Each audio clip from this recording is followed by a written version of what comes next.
ठीक है बच्चों, अब क्वेश्चन नंबर 23 पे आ जाओ। क्वेश्चन नंबर 23 में क्या है कि find all the point of discontinuity of f where f x is equals to, एक minute, question number 23 where fx is equals to sin x upon x if x is less than 0 and x plus 1 if x is greater than equals to 0। क्या बोल रहा है कि इस function के जितने भी पॉइंट्स ऑफ डिसकंटिन्यूटी है ना वो फाइंड आउट करो। ये हमारे पास fx है, तो हम लोग क्या करेंगे, सबसे पहले फंक्शन लिखा, ध्यान से देखो। fx हमारे पास क्या है, sine of x upon x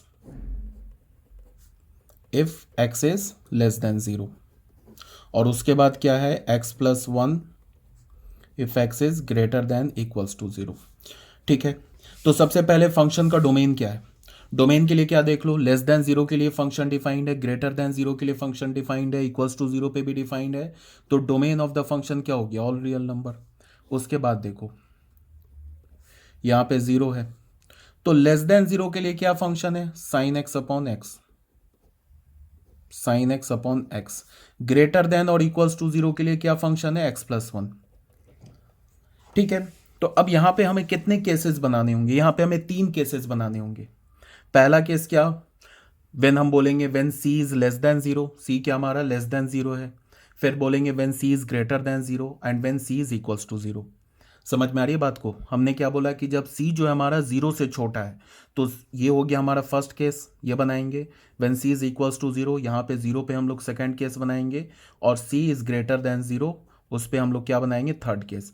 फिर क्या है हमारा, अगर हमने सी को लेस देन 0 बोला तो फिर हमें उस सी पर लेफ्ट हैंड लिमिट और राइट हैंड लिमिट की जरूरत नहीं है। क्यों, अगर सी हमारा लेस देन 0 है तो उसके लिए एक ही फंक्शन डिफाइंड है, साइन एक्स अपॉन एक्स, तो फिर हमें लेफ्ट हैंड लिमिट और राइट हैंड लिमिट की जरूरत नहीं है।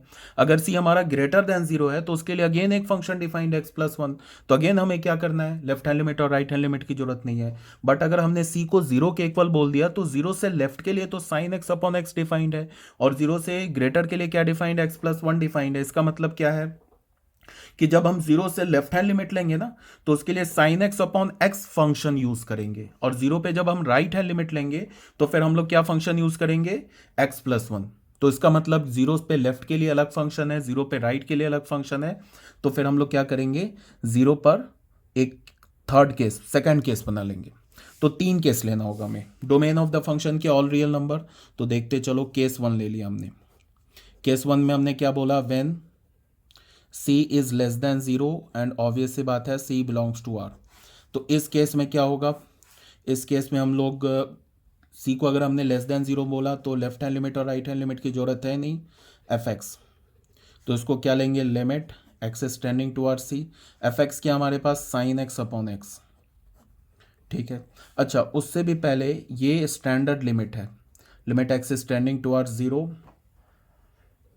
Sign x upon x is equals to 1। इसका क्या मतलब हुआ, limit x is tending towards 0 minus sign x upon x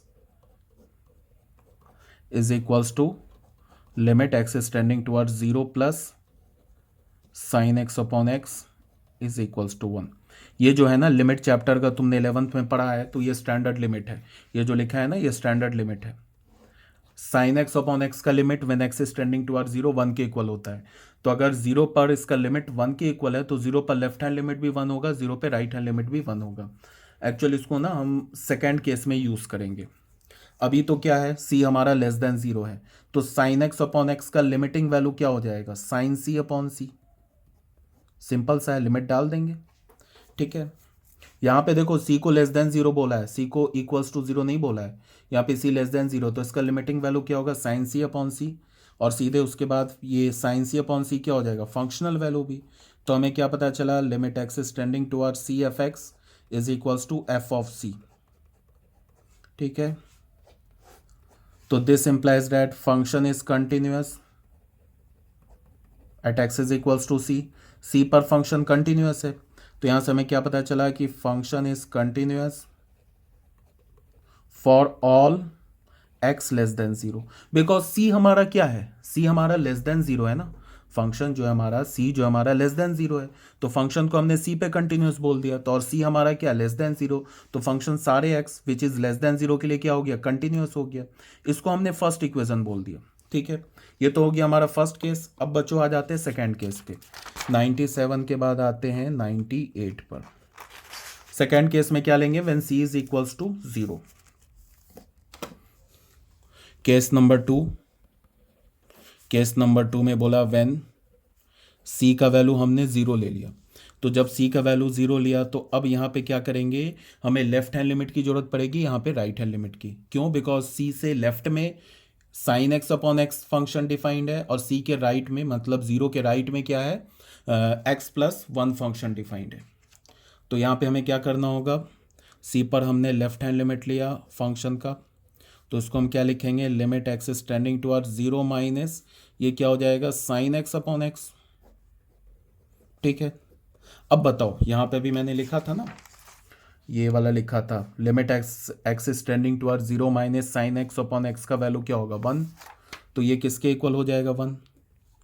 ठीक है, और 0 पर फंक्शन का वैल्यू क्या है, 0 पे तुम यहां से निकालोगे ना फंक्शन का वैल्यू, x का वैल्यू अगर 0 है तो यहाँ पे तुम 0 पुट कर दोगे, तो 0 पर फंक्शन का वैल्यू क्या है, 1। अच्छा, इसकी अभी जरूरत एक्चुअल में है नहीं, बट चलो कोई बात नहीं, ये एफ ऑफ 0 के इक्वल हो गया। लेफ्ट हैंड लिमिट और फंक्शनल वैल्यू कॉन्साइड कर गया। अब राइट हैंड लिमिट लेते हैं 0 प्लस पर, तो ये क्या हो जाएगा, limit x is tending towards 0 plus के लिए कौन सा फंक्शन डिफाइंड, एक्स प्लस 1, तो लिख दिया एक्स प्लस 1। ठीक है, अब ये तो पॉलिनोमियल फंक्शन है, सीधे वैल्यू पुट कर देंगे, ये भी 1, ये किसके, एफ ऑफ 0 के इक्वल हो गया। तो यहाँ से हमें क्या पता चला कि limit x is tending towards 0 minus f x is equals to limit x is tending towards 0 plus f x is equals to f of 0। ठीक है, लेफ्ट हैंड लिमिट और राइट हैंड लिमिट दोनों इक्वल है, इसका मतलब function का limit exist कर रहा है, वो किसके इक्वल हो गया, एफ ऑफ 0 के इक्वल हो गया। ठीक है, तो this implies that function is continuous at x is equals to 0। Function क्या हो गया, 0 पर कंटिन्यूअस हो गया, इसको हमने सेकंड इक्वेशन बोल दिया। ठीक है, क्यों कंटिन्यूअस हो गया, बिकॉज 0 पर लेफ्ट हैंड लिमिट, 0 पर राइट हैंड लिमिट और 0 पर फंक्शनल वैल्यू, ये तीनों आपस में कॉन्साइड कर रहा है। कॉन्साइड करने का मतलब क्या है, तीनों इक्वल है, तो क्या हो गया, 0 पर फंक्शन कंटिन्यूअस हो गया। ये हमारा सेकेंड केस हो गया।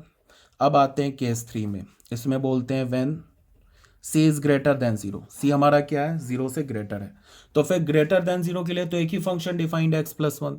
तो यहाँ पे फिर हमें क्या करना है कि यहाँ पे हमें कोई लेफ्ट हैंड लिमिट और राइट हैंड लिमिट की जरूरत ही नहीं पड़ेगी। हमने लिमिट लिखा x is tending towards c F of x, तो ये क्या हो जाएगा, limit x is tending towards c F of x क्या हमारा, अगर c हमारा ग्रेटर देन 0 है तो ग्रेटर देन 0 के लिए क्या फंक्शन डिफाइंड है, x प्लस 1। तो यहाँ पे पॉलिनोमियल है, वैल्यू पुट कर देंगे c प्लस 1, और यही तो होगा एफ ऑफ सी। तो यहाँ से हमें क्या पता चला कि limit x is tending towards C f of x is equals to f of C. ठीक है, this implies that function is continuous at x is equals to C. C पर फंक्शन कंटिन्यूअस हो गया, this implies that function is continuous for all x greater than 0। क्यों, because जो सी है ना हमारा ग्रेटर देन 0 है, और सी पे हमने कंटिन्यूअस प्रूव कर दिया। तो जैसे ही हमने सी पर कंटिन्यूअस प्रूफ कर दिया तो फंक्शन जो है सारे पॉजिटिव रियल नंबर के लिए कंटिन्यूअस हो गया, इसे थर्ड मान लिया। अब क्या लिखेंगे, from A B and C, A B और सी से क्या होगा कि function is continuous for all x belongs to R. देख लो, केस 1 में क्या बोला, केस 1 में बोला कि function is continuous for all x less than 0। Case 2 ने क्या बोला, सेकेंड इक्वेशन ने क्या बोला, function is continuous at x is equals to 0। और केस 3 में क्या बोला कि function is continuous for all x greater than 0। तो लेस देन 0 के लिए भी कंटिन्यूअस है, ग्रेटर देन 0 के लिए भी कंटिन्यूअस है, 0 पे भी कंटिन्यूअस है। तो कुछ बचा क्या रियल नंबर में, कुछ भी नहीं बचा। इसका क्या मतलब हो गया कि function is continuous for all real number. तो अगर फंक्शन सारे रियल नंबर पे कंटिन्यूअस है, hence f is everywhere continuous, everywhere continuous function। मैंने बता रखा है ना कि अगर कोई भी फंक्शन सारे रियल नंबर पे कंटिन्यूअस हो जाए तो उसे हम क्या बोलते हैं, एवरीवेयर कंटिन्यूअस फंक्शन। जैसे साइन एक्स हो गया, कॉस एक्स हो गया, ये एवरीवेयर कंटिन्यूअस फंक्शन होता है। ठीक है, जैसे कि अगर हमने कोई भी पॉलिनोमियल फंक्शन ले लिया तो पॉलिनोमियल फंक्शन का डोमेन क्या होता है, ऑल रियल नंबर, और पॉलिनोमियल फंक्शन क्या होता है, एवरीवेयर कंटिन्यूअस होता है। ठीक है, ये बच्चों हो गया हमारा क्वेश्चन नंबर 23। अब आते हैं बच्चों क्वेश्चन नंबर 24 पे। ये हो गया हमारा 98 पेज 99। अब आते हैं क्वेश्चन नंबर 24 पे। ठीक है बच्चों, अब क्वेश्चन नंबर 24 में आ जाओ। क्वेश्चन नंबर 24 में क्या है कि determine if F defined by, ये फंक्शन दे रखा है, इज अ कंटिन्यूअस फंक्शन। क्या ये कंटिन्यूअस फंक्शन है? तो कंटिन्यूअस फंक्शन कब होगा? किसी भी फंक्शन को हम कंटिन्यूअस कब बोलते हैं? जब वो अपने डोमेन पे कंटिन्यूअस हो, डोमेन के हर एक पॉइंट पे कंटिन्यूअस हो। तो सबसे पहले हम लोग क्या करते हैं कि इस फंक्शन का डोमेन निकालते हैं। फंक्शन क्या बोल रहा है कि एक्स स्क्वायर साइन 1/x के इक्वल है। कब? जब x 0 के इक्वल नहीं है तो y किसके इक्वल है? एक्स स्क्वायर साइन 1/x के। और जब x का वैल्यू 0 है तो फिर y का वैल्यू भी 0 है। ये तो हमारा बोल रहा है फंक्शन। अब अगर हम डोमेन की बात करें तो डोमेन ऑब्वियस सी बात है ऑल रियल नंबर है। क्यों? जब x का वैल्यू 0 के इक्वल नहीं है तो y क्या है? एक्स स्क्वायर साइन 1/x और x 0, तो x नॉट इक्वल्स टू 0 में क्या हो गया? All negative real number, all positive real number आ गए। फिर x इज इक्वल टू 0 भी डाल दिया तो डोमेन क्या हो गया? All real number. अब तुम ध्यान से देखो, ये हमने 0 पे पार्टीशन कर दिया। तो 0 पर फंक्शन का वैल्यू क्या है? 0। 0 पे तो 0 है फंक्शन का वैल्यू। लेस देन 0 और ग्रेटर देन 0, इसके लिए क्या हमारा? X square sine 1/x। और यहाँ पे क्या है? इसके लिए भी हमारा एक्स स्क्वायर साइन 1/x है। कितने केसेस बनाने होंगे? हमें 2 केसेस बनाने होंगे। एक तो केस में, फर्स्ट केस में ये दोनों कवर हो जाएगा, और सेकंड केस में हमें 0 पर चेक करना होगा। क्यों? बिकॉज अगर x हमारा 0 के इक्वल नहीं है तो फिर y किसके इक्वल है? एक्स स्क्वायर साइन 1/x के। ठीक है, एक तो ये केस बनाना होगा। और दूसरा क्या है कि 0 पर ना फंक्शन ब्रेक हो गया, 0 पर फंक्शन टूट गया। ठीक है, क्या बोल रहा है कि लेफ्ट के लिए 0 से लेफ्ट के लिए और 0 से राइट के लिए तो x square sine 1/x defined है, और 0 पर 0 डिफाइंड है, तो 0 पर फंक्शन ब्रेक हो गया। तो उसके लिए हमने क्या करना होगा? एक केस बनाना होगा when x is equals to 0। तो 2 केस में हम लोग चेक करेंगे। पहला केस क्या होगा वो देखते हैं। व्हेन हमने बोला कि व्हेन केस 1 लेते हैं, हमने बोला कि when c is not equals to 0, जब c के इक्वल नहीं, 0 के इक्वल नहीं है। ठीक है, तो जब c 0 के इक्वल नहीं है तो फिर c है क्या? c या तो पॉजिटिव होगा और क्या होगा? c नेगेटिव होगा। तो ये हमारा ये दोनों केस कवर हो जाएगा, लेस देन 0 ग्रेटर देन 0 वाला। तो उसके लिए हम लोग क्या करेंगे? सबसे पहले फंक्शन का वैल्यू c पर देखेंगे। तो फंक्शन का वैल्यू c पर क्या होगा? इसमें पुट कर देंगे। सॉरी, c हमारा क्या? लेस देन 0 है। सॉरी, c अगर 0 के इक्वल नहीं है तो उसके लिए y क्या डिफाइंड है? X square sine 1/x।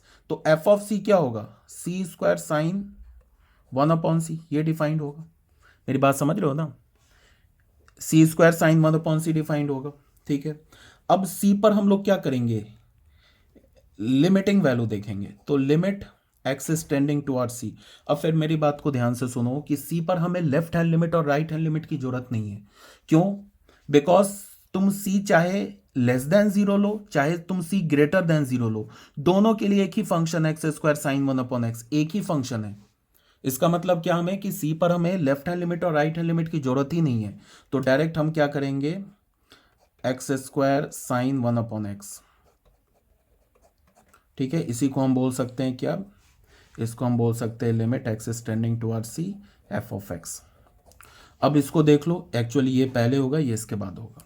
अब यहाँ पे हमें एक्स इज टेंडिंग टुवर्ड सी, तो क्या हो जाएगा? सीधे अगर सी 0 के इक्वल नहीं है तो वैल्यू पुट कर देंगे सी स्क्वायर साइन 1/c। ठीक है, और ये किसके इक्वल है? देख लो, एफ ऑफ सी के इक्वल है। तो यहाँ से हमें क्या पता चला कि limit x is tending toward c f of x is equals to f of C. ठीक है, तो यहां से हमें पता चला कि function is continuous at x is equals to C. Function क्या हो गया? सी पे कंटिन्यूअस हो गया। तो this implies that function is continuous for all x not equals to 0। सी हमारा क्या है? सी क्या है?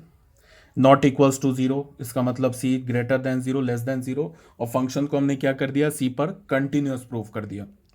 इसका क्या मतलब हो गया कि जो फंक्शन है ना, कि वो जीरो को छोड़ के बाकी जितने भी रियल नंबर हैं उन सारे पे क्या हो गया, फंक्शन कंटिन्यूस हो गया। ये तो हो गया हमारा फर्स्ट केस। अब आ जाओ सेकंड केस पे। ये बात को समझ में आनी चाहिए तुम्हें, इसको मैंने फर्स्ट इक्वेशन बोल दिया। सी को हमने क्या बोला, नॉट इक्वल्स टू जीरो, ठीक है। अब बोला कि सी हमारा जीरो नहीं है, सी जीरो छोड़ के बाकी कोई भी रियल नंबर है, और हमने सी पर फंक्शन को कंटिन्यूस प्रूफ कर दिया। इसका मतलब क्या है कि फंक्शन क्या हो गया, सिर्फ जीरो को छोड़ के बाकी सारे रियल नंबर पे कंटिन्यूस हो गया। समझ में आ रही बात? इसीलिए मैंने लिखा function is continuous for all x, सारे एक्स के लिए हो गया। नॉट इक्वल्स टू जीरो, सिर्फ जीरो को छोड़ के बाकी सारे एक्स के लिए फंक्शन क्या हो गया, कंटिन्यूस हो गया।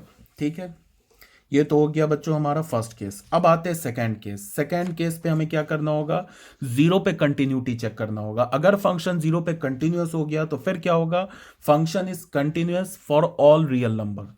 अब यहां पे ना जीरो पे कंटिन्यूटी चेक करने के लिए थोड़ा सा ये इंटरेस्टिंग है, इसको ध्यान से देखो।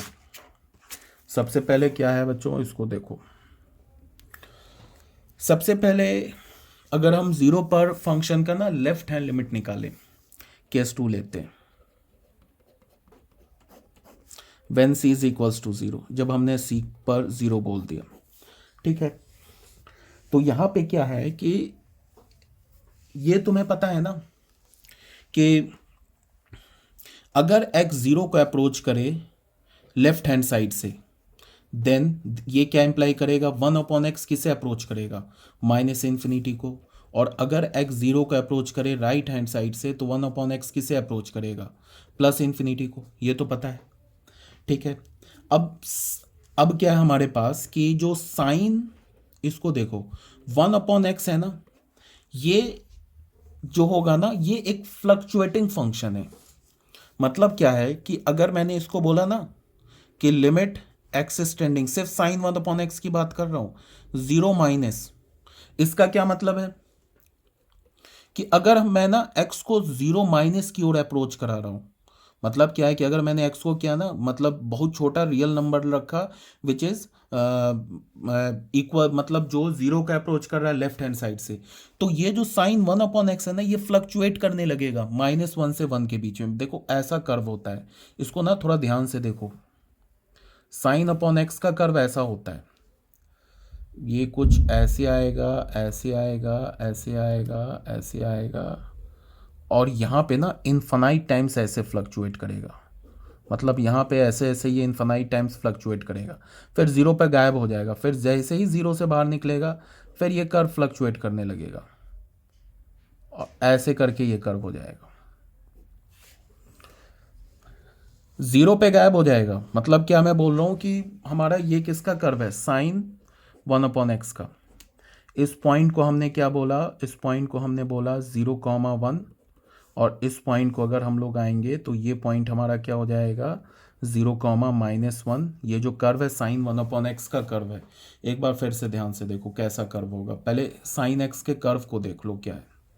ये हमारा, ये पॉइंट हो गया हमारा 0,1, और ये पॉइंट क्या हो गया 0,-1। मैं क्या बोल रहा हूँ, मेरी बात को ध्यान से सुनो। अगर हमें पता है ना कि साइन एक्स क्या होता है, साइन एक्स जो होगा वो बिलोंग्स करता है -1 से 1 के बीच में, for all x belongs to R, ठीक है। अब क्या होगा कि जैसे अगर मैं ना एक्स को अप्रोच कराऊँ जीरो माइनस से, तो ये जो 1/x है ना, ये काफ़ी तेज़ी से माइनस इन्फिनिटी की ओर जाने लगेगा।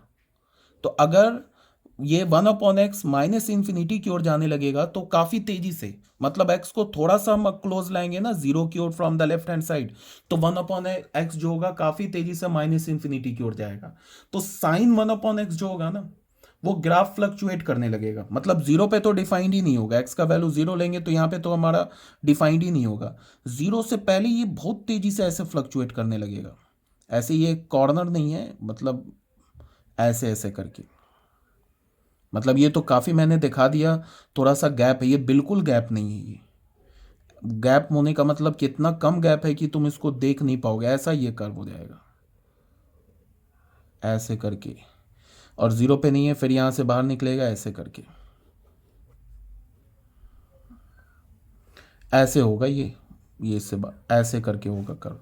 y is equals to sine 1/x का ये कर्व होगा।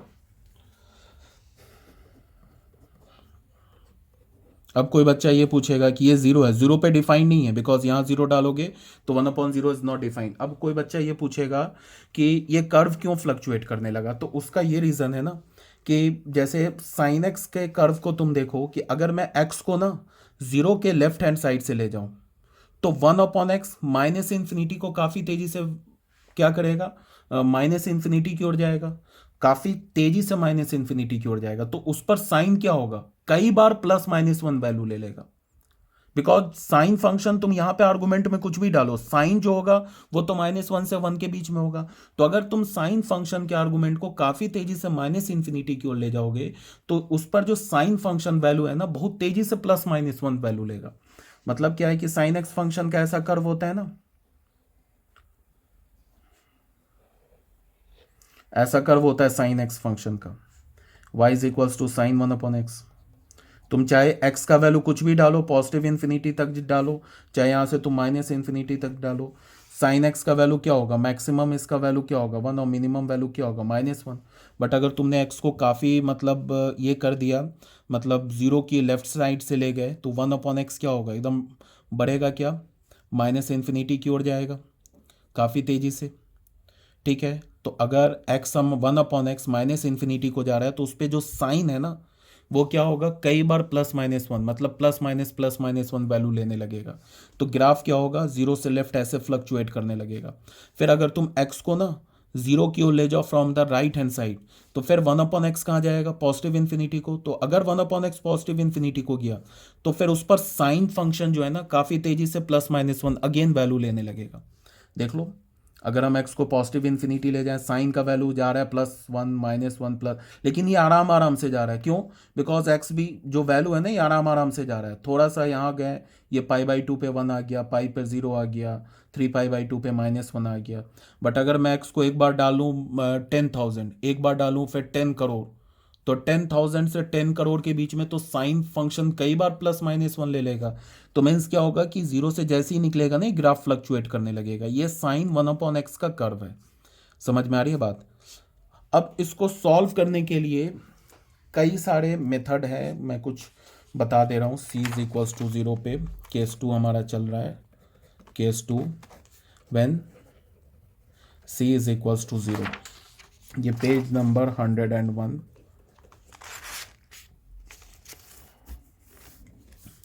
साइन 1/x क्या हमारा एक ऑक्सीलेटिंग फंक्शन है, ऑक्सीलेटिंग फंक्शन है near x is equals to 0। 0 के पास ये ऑक्सीलेट करेगा काफी तेजी से, ये जो साफ साफ ग्राफ से दिख रहा है 0 के लेफ्ट पे और राइट पे काफी तेजी से ये क्या करेगा, ऑक्सीलेटिंग फंक्शन है। तो इसको तुम ऐसे देखो, अगर मैं ना function x is tending towards 0 minus, ऐसे इसमें भी देखा जाए तो 0 माइनस और 0 प्लस करने की जरूरत नहीं है, बिकॉज 0 से लेफ्ट हैंड साइड पे, 0 से लेफ्ट हैंड साइड पे और 0 से राइट हैंड साइड पे एक ही फंक्शन डिफाइंड है। 0 से लेफ्ट पे भी ये डिफाइंड है, 0 से राइट पे भी डिफाइंड है। तो डायरेक्ट 0 पे निकालो फंक्शन का लिमिट। तो ये क्या होगा, limit x is tending towards 0, ये क्या होगा x² साइन 1/x। अब जो बोल रहा हूँ ना उसको बड़े ध्यान से सुनो मेरी बात को, इस पे हमें लिमिट निकालना है। मतलब x इज टेंडिंग, क्यों मैंने 0 माइनस और 0 प्लस लेफ्ट हैंड लिमिट और राइट हैंड लिमिट क्यों नहीं निकाला, बिकॉज 0 के लेफ्ट पे और 0 के राइट पे एक ही फंक्शन डिफाइंड है। अब जो बोल रहा हूँ उसको ध्यान से सुनो, अगर x 0 को अप्रोच करेगा तो x² किसे अप्रोच करेगा, ये 0 का अप्रोच करेगा, ठीक है। बट उस साइन 1/x किसे अप्रोच करेगा, ये अगर x 0 को चाहे लेफ्ट से अप्रोच करे चाहे राइट से अप्रोच करे, ये तो 0 का अप्रोच करेगा। ये तो लिमिट है यार, ये इसमें कोई कंटिन्यूटी का कंसेप्ट नहीं। अगर तुम्हें लिमिट आता है तो मेरी बात समझोगे, लिमिट नहीं आता है तो नहीं समझोगे। ये कोई कंटिन्यूटी वाला कंसेप्ट लग ही नहीं रहा है, ये तो लिमिट वाला कंसेप्ट लग रहा है। अगर x 0 का अप्रोच कर रहा है तो x² किसे अप्रोच करेगा, ये 0 का अप्रोच करेगा और ये फ्लक्चुएट करने लगेगा। लेकिन ये कहाँ से कहाँ फ्लक्चुएट करेगा, -1 से 1 के बीच में ही फ्लक्चुएट करेगा। तो एक कुछ समथिंग ऐसा हो जाएगा कि इसका लिमिटिंग वैल्यू तो 0 होगा, और ये कहाँ से कहाँ तक अप्रोच करेगा, मतलब ये कुछ ऐसे हो जाएगा, 0 अप्रोचिंग 0, मतलब ये 0 को ये अप्रोच कर रहा होगा एक्स स्क्वायर, और ये किसे अप्रोच कर रहा होगा, ये फ्लक्चुएट करेगा, फ्लक्चुएट बिटवीन -1 to 1, -1 से 1 के बीच में फ्लक्चुएट करने लगेगा। अब तुम थोड़ा इंट्यूटिवली सोचो कि एक नंबर 0 की ओर जा रहा है और एक नंबर -1 से 1 के बीच में फ्लक्चुएट कर रहा है, तो उन दोनों को तुम जब मल्टीप्लाई करोगे तो इसका प्रोडक्ट किस नंबर की ओर जाएगा, ऑब्वियस सी बात है 0 की ओर जाएगा। एक नंबर है ना, जैसे तुम ऐसे देखो, एक नंबर जा रहा है ऐसे 0.1, ठीक है, उसके बाद ये फ्लक्चुएट करके चला गया 0.9, फिर उसके बाद क्या हो रहा है 0.001, और ये जा रहा है 0.9 हो गया, फिर आ गया ये सपोज डैट -0.999। तो इन सब का ऐसे, ये तो कहाँ जा रहा है, ये +-1 के बीच में फ्लक्चुएट कर रहा है, और ये जो वैल्यू है ना, ये 0 को अप्रोच कर रहा है, तो इसका प्रोडक्ट किसे अप्रोच करने लगेगा, 0 को। ये एक नंबर 0 को अप्रोच करे, चाहे लेफ्ट से करे चाहे राइट से, और दूसरा नंबर +-1 के बीच में हमेशा रहे, तो प्रोडक्ट कहाँ जाएगा, 0 की ओर अप्रोच करेगा। तो प्रोडक्ट अगर 0 की ओर अप्रोच करेगा तो उसका लिमिटिंग वैल्यू हो गया 0, सीधे। समझ में आ रही बात। तो इसको अगर मान लो ये क्वेश्चन एग्जाम में आ गया तो तुम कैसे लिखोगे कि ऐसे लिख दिया, उसके बाद ये क्या है, अप्रोचिंग टू 0, और ये क्या हो रहा है, fluctuate between -1 to 1 when x is approaching towards 0, तो इसका लिमिट क्या हो गया, 0।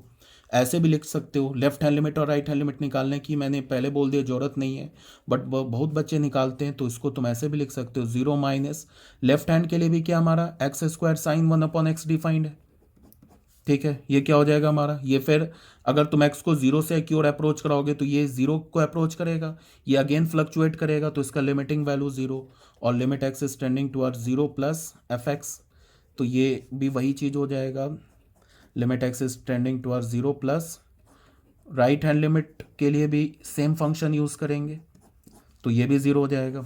f(0) तो दे रखा है फंक्शन में, f(0) क्या दे रखा है क्वेश्चन में, 0 पर फंक्शन का वैल्यू क्या दे रखा है, 0 पर फंक्शन का वैल्यू 0 दे रखा है, 0 हो गया। तो यहाँ से हमें क्या पता चला है कि limit x is tending towards fx, limit x is tending towards 0 is equals to f(0). तो यहाँ से क्या हो गया, this implies that function is continuous at x is equals to 0। अगर ये समझ में नहीं आया, अभी जो मैंने ऑक्सीलेटिंग वगैरह बोला, ये तो लिमिट था, कंटिन्यूटी का तो कोई कॉन्सेप्ट नहीं था। अगर ये नहीं समझ में आया तो एक मेथड और है मेरा, सेकंड केस के लिए मेरे पास एक मेथड और है, उसके लिए तुम्हें सैंडविच थ्योरम जानना होगा, ठीक है, वो भी मैं बता दे रहा हूँ। ऐसे तो क्वेश्चन यहाँ प्रूफ हो गया, फ्रॉम 1 and 2 लिख सकते हो। अब यहाँ पे चलो मैं एक बार क्वेश्चन कंप्लीट कर देता हूँ, फिर इस सेकंड केस का मैं सेकंड मेथड बताता हूँ। लिखोगे यहाँ पे from 1 and 2 function is continuous for all x belongs to R, this implies that f is everywhere continuous function। f जो हमारा क्या है, एवरीवेयर कंटिन्यूअस फंक्शन है। ये सेकंड केस ने क्या बोल दिया, 0 पे भी कंटिन्यूअस है। फर्स्ट केस ने क्या बोला कि x जो हमारा कंटिन्यूअस है for all x not equals to 0, ये बोला है कि 0 को छोड़ के बाकी सारे रियल नंबर पे कंटिन्यूअस है। ये केस क्या बोला है कि 0 पे भी कंटिन्यूअस है, तो क्या हो गया, कोई भी रियल नंबर नहीं बचा जिस पर वो डिसकंटिन्यूअस है, सारे रियल नंबर पे कंटिन्यूअस हो गया। तो f क्या हो गया हमारा, एवरीवेयर कंटिन्यूअस फंक्शन। ये बच्चों अगर नहीं समझ में आया ना केस 2, तो एक मेथड मेरे पास और है केस 2 को समझाने के लिए, इसको थोड़ा ध्यान से देखो।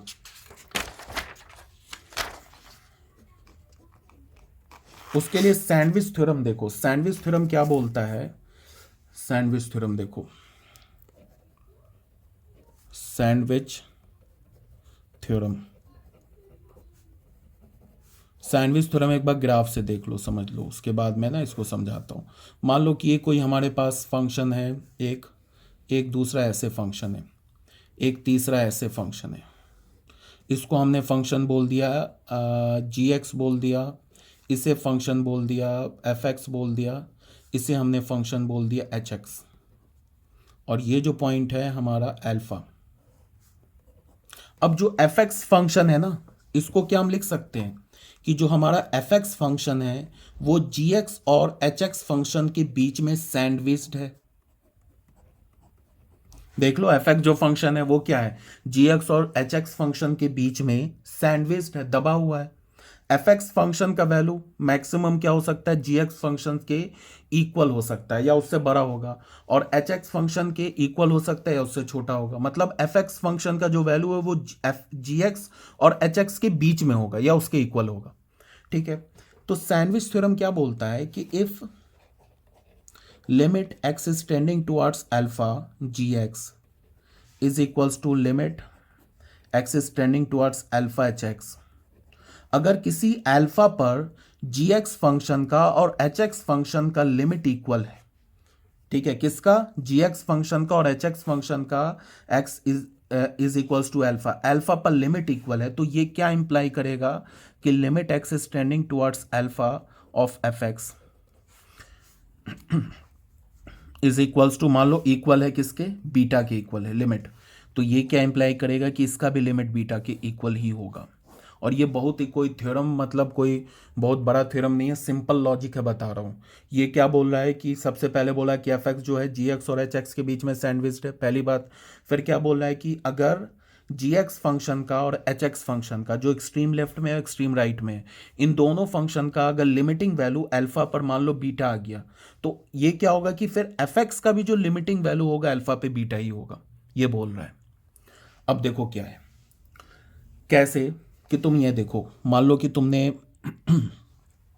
इसको अल्फा ले लिया, अब ये ग्राफ से साफ साफ दिख रहा है, इसको मान लो कि अल्फा पर इस पॉइंट को हमने 0, बीटा बोल दिया। ठीक है, अब कर्व से हमें साफ साफ क्या दिख रहा है, हमें कर्व से साफ साफ दिख रहा है कि अगर एक्स अल्फा को अप्रोच करे लेफ्ट हैंड साइड से या एक्स अल्फा को अप्रोच करे राइट हैंड साइड से, तो एच एक्स का वैल्यू किसे अप्रोच कर रहा है, बीटा को। देख लो ना, यही है ना एच एक्स, ये कहाँ जा रहा है, बीटा की ओर। ये जो हमारा एच ऑफ एक्स है बीटा की ओर जा रहा है, देख लो ये कहाँ जा रहा है, बीटा की ओर। और जी एक्स कहाँ जा रहा है, ये भी बीटा की ओर जा रहा है। तो एफ एक्स कहाँ जा रहा है, ये भी तो बीटा ही की ओर जा रहा है। अगर अल्फा एक्स अप्रोच करे अल्फा को, चाहे लेफ्ट हैंड साइड से चाहे राइट हैंड साइड से, तो हमारा एफ एक्स भी देखो बीटा की ओर जा रहा है इसी को, और जी एक्स भी बीटा की ओर जा रहा है, और एफ एक्स भी, सॉरी, एच एक्स भी बीटा की ओर जा रहा है। इसका मतलब क्या है कि अगर जी एक्स और एच एक्स का अल्फा पर लिमिटिंग वैल्यू बीटा है, तो फिर एफ एक्स का भी अल्फा पर लिमिटिंग वैल्यू बीटा ही होगा, यही है मतलब। समझ में आ रही है बात, बिकॉज एफ एक्स जो फंक्शन है वो जी एक्स और एच एक्स के बीच में सैंडविच्ड है ना, एफ एक्स जो फंक्शन है वो जी एक्स और एच एक्स के बीच में सैंडविच्ड है। ठीक है, तो अब इस थ्योरम को हम यूज कैसे करेंगे वो मैं बता रहा हूं। थ्योरम को हम यूज ऐसे करेंगे कि इसके लिए तुम ये देखो, साइन ऑफ एक्स जो होगा, साइन ऑफ 1/x जो होगा वो क्या होगा, -1 से 1 के बीच में होगा, for all x not is equals to 0, ये होगा, -1 से 1 के बीच में होगा साइन। अब मैंने क्या किया कि इसमें एक्स स्क्वायर मल्टीप्लाई कर दिया। ठीक है, दोनों साइड मैंने एक्स स्क्वायर मल्टीप्लाई कर दिया। एक्स स्क्वायर तो पॉजिटिव नंबर है तो इनइक्वालिटी चेंज नहीं होगा, तो यहाँ क्या हो जाएगा, एक्स स्क्वायर साइन 1/x क्या होगा, less than equals to x square for all x is not equals to 0। अब कोई बच्चा बोलेगा कि एक्स स्क्वायर क्यों मल्टीप्लाई किया, तो उसके पीछे का ये रीज़न है कि ये हमें बीच में एफ एक्स बनाना था।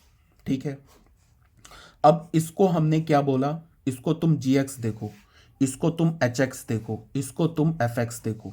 जी एक्स का लिमिटिंग वैल्यू 0 पर क्या होगा, -x² का लिमिटिंग वैल्यू 0 पर क्या होगा, 0, और एक्स स्क्वायर का लिमिटिंग वैल्यू 0 पर क्या होगा, 0। तो इसका मतलब एक्स स्क्वायर साइन 1/x का लिमिटिंग वैल्यू 0 पर क्या होगा, 0। सिंपल सा है, इसको हम ऐसे लिख सकते हैं कि limit x is tending toward 0 -x², limit x is tending toward 0 x square sine 1/x, ये क्या होगा, limit x is tending toward 0 x square. ठीक है, 102।